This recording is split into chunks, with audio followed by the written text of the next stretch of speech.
There was never a genius without a tincture of madness. No one loves the man whom he fears.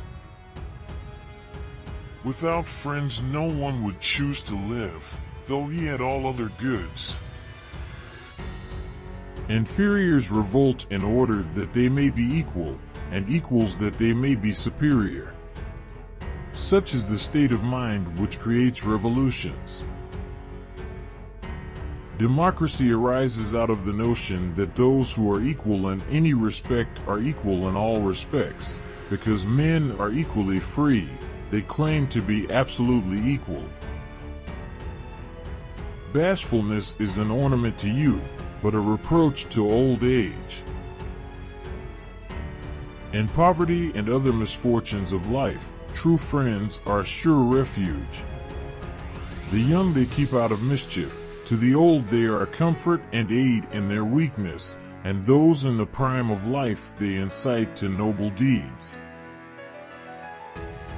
Different men seek after happiness in different ways and by different means, and so make for themselves different modes of life and forms of government.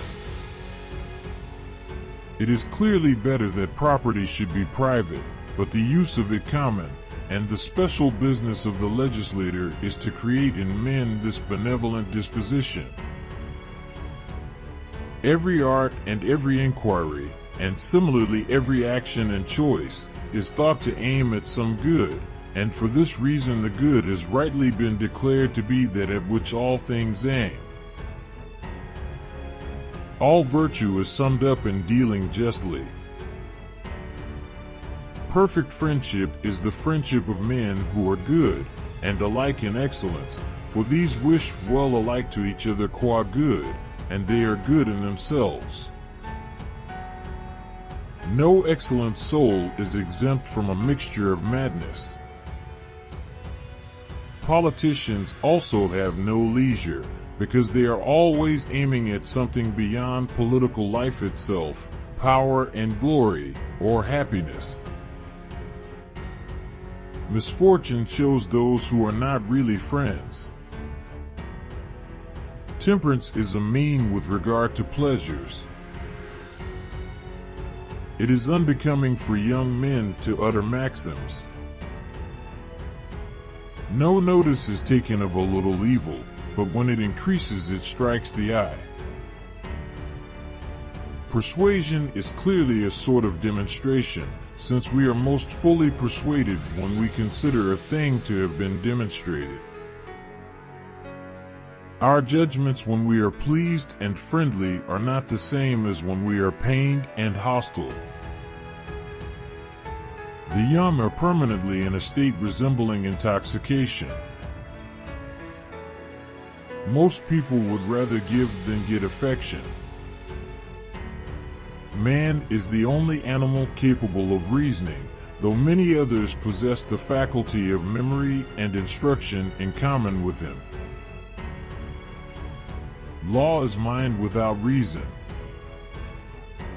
Thou wilt find rest from vain fancies if thou doest every act in life as though it were thy last. The generality of men are naturally apt to be swayed by fear rather than reverence, and to refrain from evil rather because of the punishment that it brings than because of its own foulness. It is Homer who has chiefly taught other poets the art of telling lies skillfully. Those who excel in virtue have the best right of all to rebel, but then they are of all men the least inclined to do so. Piety requires us to honor truth above our friends. We are not angry with people we fear or respect. As long as we fear or respect them, you cannot be afraid of a person and also at the same time angry with him. To attain any assured knowledge about the soul is one of the most difficult things in the world.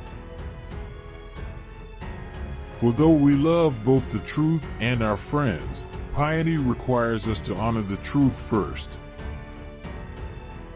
Homer has taught all other poets the art of telling lies skillfully.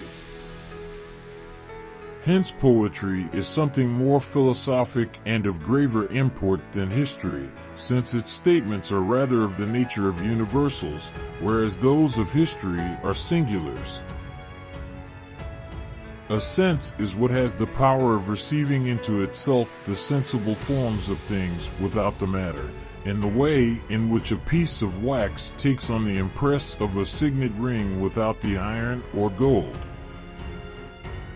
Excellence, then, is a state concerned with choice, lying in a mean, relative to us, this being determined by reason and in the way in which the man of practical wisdom would determine it.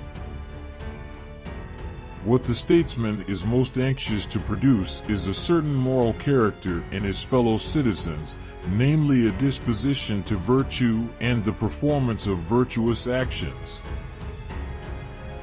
The eyes of some persons are large, others small, and others of a moderate size. The last mentioned are the best.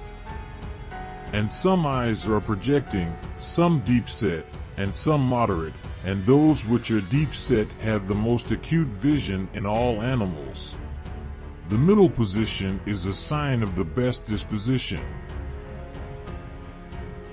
The true and the approximately true are apprehended by the same faculty. It may also be noted that men have a sufficient natural instinct for what is true, and usually do arrive at the truth. Hence the man who makes a good guess at truth is likely to make a good guess at probabilities. The beginning of reform is not so much to equalize property as to train the noble sort of natures not to desire more, and to prevent the lower from getting more. But if nothing but soul, or in soul mind, is qualified to count, it is impossible for there to be time unless there is soul, but only that of which time is an attribute, if change can exist without soul. He who can be, and therefore is, another's, and he who participates in reason enough to apprehend, but not to have, is a slave by nature. A constitution is the arrangement of magistracies in a state. Long-lived persons have one or two lines which extend through the whole hand.